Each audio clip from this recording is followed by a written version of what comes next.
మెదడులో ఉంటే అనేక జ్ఞాపకాలు, జ్ఞానం ఉన్నాయి కదా. అది ఇతరులు చెప్పిన అనుభవాలు ఉన్నాయి. తర్వాత మనం స్వంతంగా ఈ నా అనుభవం, నా అవగాహన, ఇది ప్రతి ఆ ఫలానా వారి, ఆ మహాత్ముల యొక్క అనుభవం అంటూ మన మనసులో ఎంతో జ్ఞానం పోగు చేసుకుంది. అయితే ఎన్నో చదువుకుంది, దాని జ్ఞాపకాలు ఉన్నాయి. అయితే ఏ మనస్సు అయితే తను నిర్మించుకున్నటువంటి అభిప్రాయాలు, భావనలు ఇవి మనసులో పెట్టుకొని ప్రకటిస్తూ ఉంటుందో అది మనం చెప్తూ ఉంటాం బయటికి. ఇది నా అనుభవం, ఇది ఫలానా వారు ఇలా అన్నారు, ఇలా ఇది ఇలా నిజంగా కనిపిస్తుంది అని గ్రంథాల ద్వారా, వ్యక్తుల ద్వారా మనం సేకరించి నమ్మిన విషయాలు ఎన్నో ఉంటాయి కదా.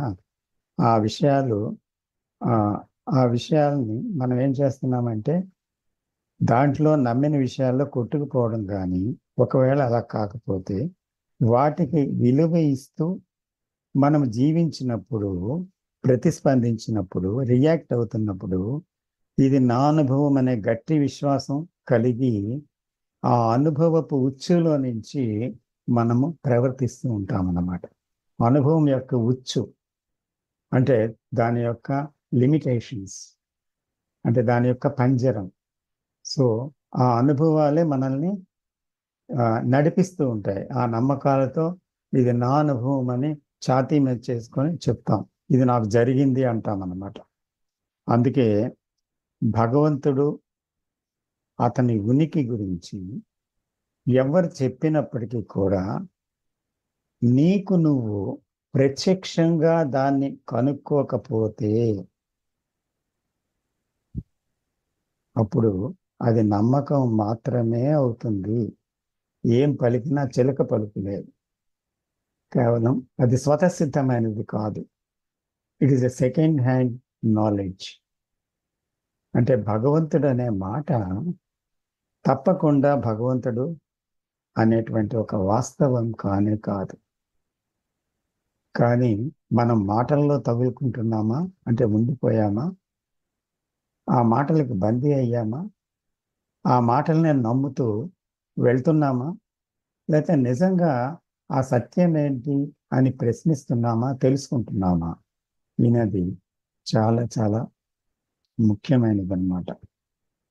ఇప్పుడు పరిసరాలు ఉంటాయి, సమాజం ఉంటుంది, తర్వాత అసంఘటితమైన ఆచారాలు, కట్టుబాట్లు ఇవన్నీ ఉంటాయి, విశ్వాసాలు ఉంటాయి, పురాణ ఇతిహాసాలు మనం ఎన్నో చదివాము, వాటి ప్రభావం మన మీద ఉంది. ఈ ప్రభావం వల్ల ఏమవుతుందంటే ఒక్కొక్క కుటుంబంలో, ఒక వాతావరణంలో పుట్టి పెరిగిన వారు నాస్తికత్వ నమ్మకాలకు, ఆస్తికత్వ నమ్మకాలలో నాటుకుపోయినట్లు ప్రభావితం అవుతారన్నమాట. అంటే వాళ్ళు either they become atheists or blind believers అన్నమాట. అంటే దేవుడు లేడని వాళ్ళు నమ్ముతారు, దేవుడు ఉన్నాడని నమ్ముతారు. ఈ రెండు కూడా నమ్మకమే కదా. అందులో ఏది నిజం అనేది వాళ్ళు ఎప్పుడు ఉన్నాడా లేడా అనేటువంటి ఒక ప్రశ్నలోనికి వెళ్ళలేదన్నమాట. అంచేత అటువంటి దానికి ప్రభావితమైనప్పుడు ఆ జీవితం దాంట్లో పూర్తిగా క్యాప్చర్ అయిపోతుంది. ఆ నమ్మకాల్లోనే క్యాప్చర్ అయిపోయి ఫర్దర్గా అన్వేషించదు. అందువల్ల ఇక్కడ ఏంటంటే ఈ నమ్మకాలని, అనుభవాల్ని మనం ప్రశ్నించినప్పుడు అది నీ నీ అనుభవమైనా, ఎంతటి వారి అనుభవమైనా, ఎంత గొప్పవారి అనుభవమైనా, నీ అనుభవమైనా ప్రశ్నించాలి. అవి ఎంతవరకు నిజమైనవి అని దాని విలువని ప్రశ్నించాలి. తలవపడం, యాక్సెప్ట్ చేయటం కాదు ప్రతిదీ, కానీ ప్రశ్నించాలి. ఈ ప్రశ్నించడం, నిలదీయడంలో, ఈ విచారణ చేసినప్పుడు మనస్సు మత్తులో, నిద్రలో లేదన్నమాట.